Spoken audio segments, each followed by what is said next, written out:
Hey, welcome to the Dropship Podcast. And today we're going to talk about masturbation, mental masturbation. This actually came up on a consulting call, John. One of our students purchased some consulting, and towards the end of the call, we're going through a spreadsheet. Shout out to you. We'll call him N. We'll just say N. You know who you are. You showed me this elaborate spreadsheet, and it was all about like keeping track of how many products got uploaded this week versus how many we had a goal of. It was so elaborate. Part of me was like, I need this in my life. I'm very disorganized. I need someone to come in here and organize me like this. But the rest of it was just like, this is so over the top. Like if you spent half the time you did filling out this spreadsheet and like building out all of the cells and everything that you built in here and spent that actually working on your business, you'd be light years ahead of where you are. And so, shout out to him. He posted in Slack the next day and was like, hey, I think I have a problem with mental masturbation. Maybe they should do a show on this of like, how are people not doing the work? And, I'll be the first to raise my hand, John. I certainly find ways to not do what needs to get done. I think it is a common trait among humans. The folks that I've met who are not like that, they are light years ahead of most people. They just get so much more done, and they almost are like robots. They don't have feelings either about whether what they got done is good or bad. And so maybe we can humanize this a little bit in that, like, there's certainly some emotions behind why people are not doing the work as well. And so what have you seen? What is there one that comes to mind off the top of your head where you're like, I worked with this person and they were doing X, Y, Z instead of just doing the work? I'm sure you've got a bunch of instances in your head.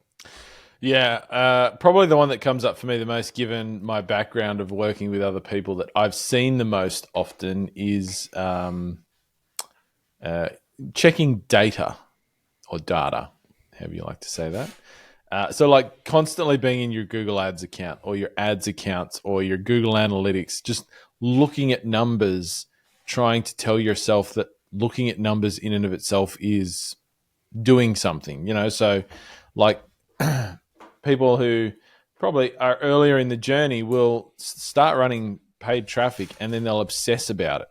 They'll be in their Google Ads account every day for like an hour or so, like looking at negative keyword, like looking at keyword lists and looking at this and looking at that. And it's kind of like, for me, that's a once a week activity, like, or maybe twice a week. And so it's very easy to get wrapped up in like just looking at stuff like data and thinking that, you're getting yourself further ahead by looking at it, or like tweaking search terms that, probably happen once a month, like for one impression, and you're sitting there agonizing over adding them all to negative keyword lists and doing all this sort of stuff. Like that's just, it becomes a safe place for you to play in, right? Because it's something you're now getting comfortable with, and you're doing enough that you can convince yourself that what you're doing is having an effect. And so you play there because it's safe, rather than going out and starting something new that feels challenging or like hard work or something like that, And so I see that a lot. People spend way too much time in their ad accounts. Honestly, most of the stuff you could do in there doesn't move the needle, like from a management perspective. I have seen, to your point. So again, we run a 3-tier system around here when it comes to Google Ads, right? So and don't think of it as like specific terms. Think of it as value to your business. So the least valuable keywords will be in your high priority. I know this sounds backwards. Your semi-valuable keywords will be in your medium priority, and your most valuable keywords will be in your low priority. And so in high, Google has free reign to show you for whatever the hell they think they should show you for. And inevitably, you will show up for things that make zero sense. I remember selling a product that had Phoenix in the name, and I would show up for all sorts of searches around the city of Phoenix that made no sense. First off, no one's clicking them, but they do show up in your search terms. And so I resonated with what you said, John, because I helped someone who had whatever the max number of keywords and max number of lists you could use, they had that. Because it was all of those terms that had no clicks, mind you, but like one impression for like how to change your tire in Phoenix. And they were like negative. And so they went through thousands of these. And I can't imagine the amount of time it would take you to spend in your campaigns, not working on your business, excluding these opportunities that you may or may not spend, 10 cents here or there. So that one actually like stood out to me because I've seen that one before. The other place that I've ran into personally is like design changes, right? Like what if I change my add to cart button color to this? What if I adjust, a sale in my header? And like, I think I did this stuff way back in the day too. I was into all sorts of, I don't want to say hacky, but different things. I built a never-ending timer, so it was always set to 24 hours ahead from whenever you landed on the page that said sale ends, and it was like, if you landed at 6:01 p.m., it ended at 6:01 p.m. tomorrow. If you landed at 9 o'clock that night, it ended at 9 o'clock. And so I would do these little JavaScript codey things, or change the header, or change the colors of stuff, or I would spend time messing with things on the website that genuinely didn't matter when it came time to getting the right people to the right pages, and then just getting more of those right people to the right pages, and really honestly driving them to a phone call is all I should have been doing in the beginning. Yep. Absolutely. I think, messing around with little things, little tips, this probably leads into the next massive area of mental masturbation that I think people have these days. And once again, like, I'm not going to lie, when we talk about these things, Ben and I are not pretending that we're perfect here. These are things that, we both suffer from at times as well in different ways. I think everybody does to some extent or another. I think so. It's not a case of like feeling bad about these things or whatever. It's more just about being able to recognize when you're doing it and refocusing yourself. You know what I mean? I think that's the real tricky. It's going to happen. But a big one at the moment is like, just consuming content. Consuming content and telling yourself... Outside of the Dropship Podcast. Well, no. Consuming content and telling yourself that the act of consuming the content is doing something, like is taking action. And like you're getting further ahead by watching more and more and more content, when the reality is that you're watching so much content that you can't even possibly take action on it all.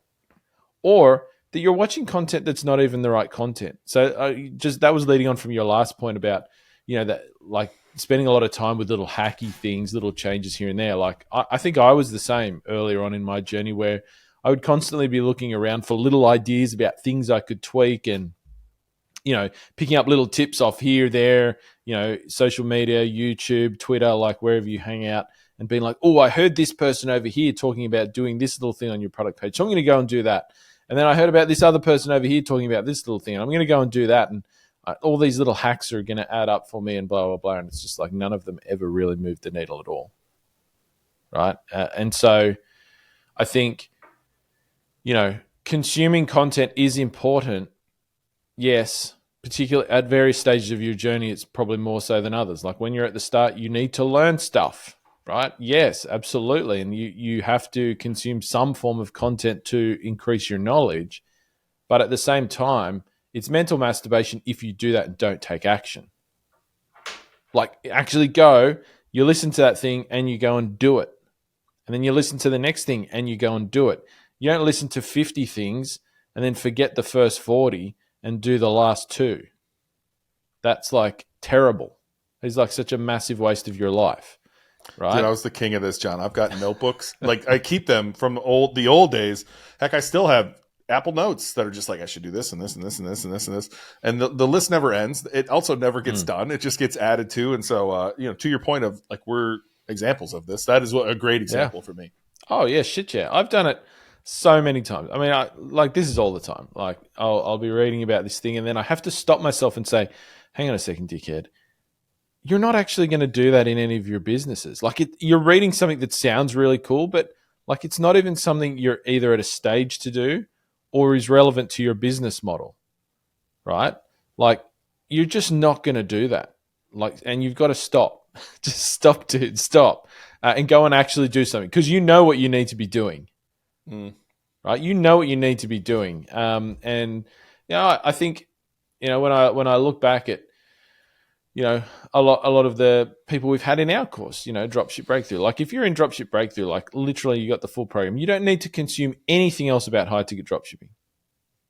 Or I would say even e-commerce. Like if you simply did and actually did everything in there in a focused way and consistently, you would have a really good business. And when I look at some of our students who are doing the best, people who have been on this podcast, your Hollies, your John Grants, other people, that's what they do.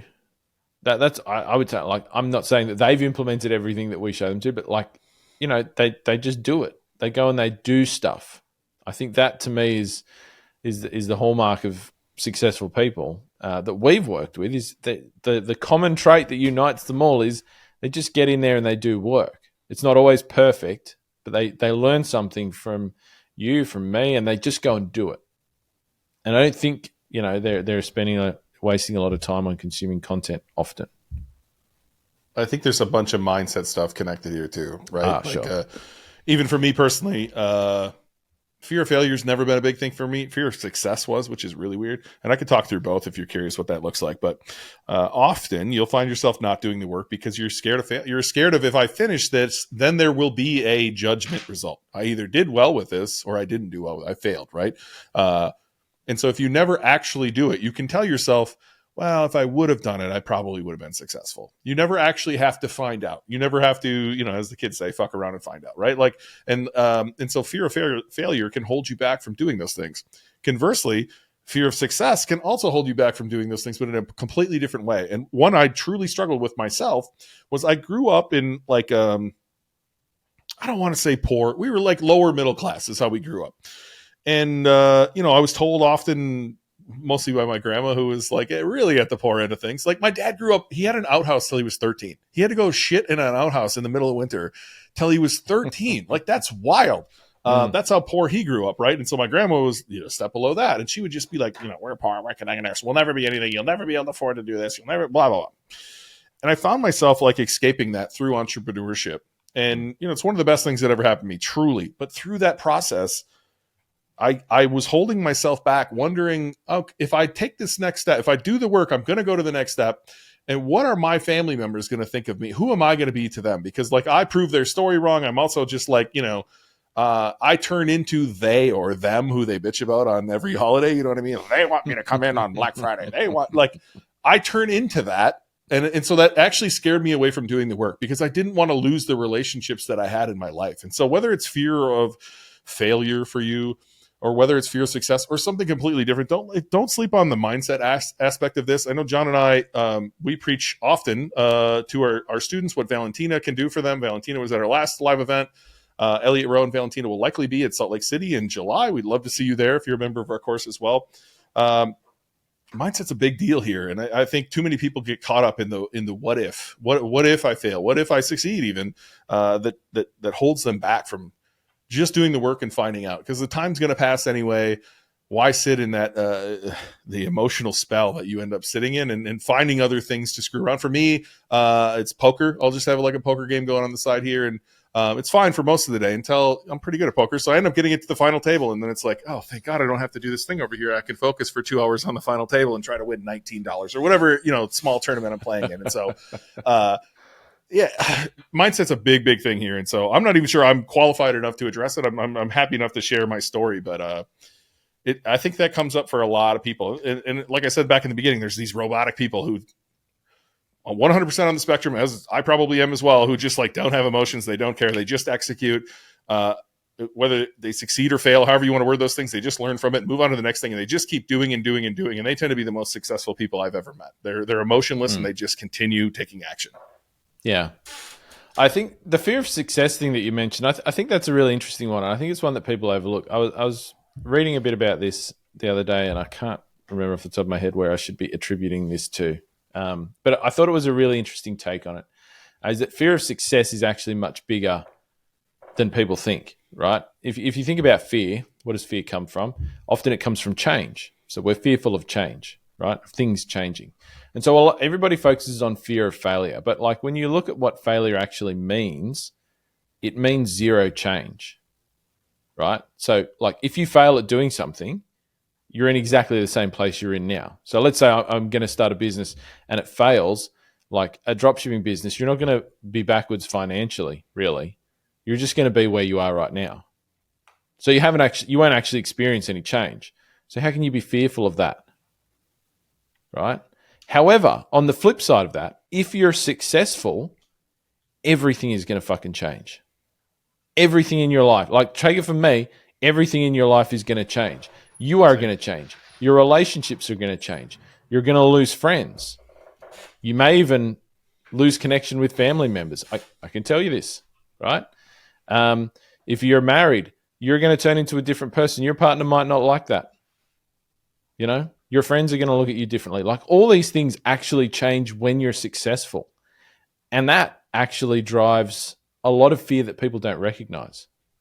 And that actually holds a lot of people back because they're subconsciously, not consciously often, nobody sits there going, well, hell, I don't want the trappings of success. I'm just going to not do the work. So I avoid that, right? Because that's too counterintuitive. But subconsciously, that actually is a thing for people. And so I think it's important, if you're listening to this and maybe you find yourself getting stuck with the mental masturbation, ask yourself, are you really avoiding things, doing things because you're actually fearful that they'll make you really successful? You know, really successful with an e-commerce business means you're going to have heaps of customers. You're going to have a lot more money on the table, right? You're going to have heaps more work to do, to be responsible for. Like, are you actually fearful of that? And that's what's holding you back a bit. I like the way you describe that, right? If you go way back, what do us humans care about? We care about being a member of the tribe. And if you don't fit into the tribe, you're outcast and you're going to die. Like, literally, you're going to die. And so if you become successful, you will step outside of your current tribe. No doubt about it. Your friends will treat you different. Your family will treat you different. You're going to be a different person. And like, I wouldn't change that for the world. And some of the things you said, I've been through. I got divorced in the middle of this journey. I've lost relationships with family. Not really lost, just they've changed. They've altered. They've become different. And that's okay, because I like who I've become in this process. And so, you know, going through those hard things change you, and they change you in a way that you'll never want to change back. Like, going through hard things is what life is about, in my opinion. And so entrepreneurship is the greatest self-development program you'll ever go on. So whether this is fear of failure or fear of success, I encourage you, if you're listening to this, to just step in. Layla Hormozi likes to say, fear is a mile wide and an inch deep. And so step in and find out that it's not that scary. And yes, you're going to go through some things, but you're going to go through some things in life, whether you do this or don't do this, right? And so I really like the way you explained that, John. Like, that actually hit home for me. So I hope anyone listening to this takes something amazing away from this episode. Thanks for listening to the Dropship Podcast. You can find all the show notes for this episode at dropshippodcast.com. And if you're ready to take the next step in your dropshipping journey, we invite you to join us inside Dropship Breakthru, where John and I will walk you through step by step in starting your own high-ticket dropshipping e-commerce business. But that's not all. Dropship Breakthru will also teach you everything you'll need to know to grow your business and take it to the next level.